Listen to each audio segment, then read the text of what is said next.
Salamat kay Ginoo na naghatag ka sa amon. Yes, tama Lord. For longest time, we don't have any choice. Huwag hindi pagkapilian, Lord. So, salamat, Lord. We have a choice. And I pray that you will bless him, Lord. I declare that let your kingdom come, let your will be done. On Davao City, as it is in heaven. Kung sa tabo sa Davao, may sa langit, may tabo sa Davao. And just like what Attorney Carlos said, that not my will, but your will.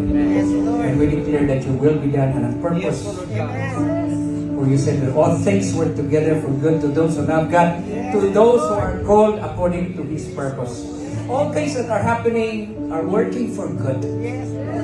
Tingali sa mga tao, dili good kung hitabo sa hitabo ng Mayor Duterte.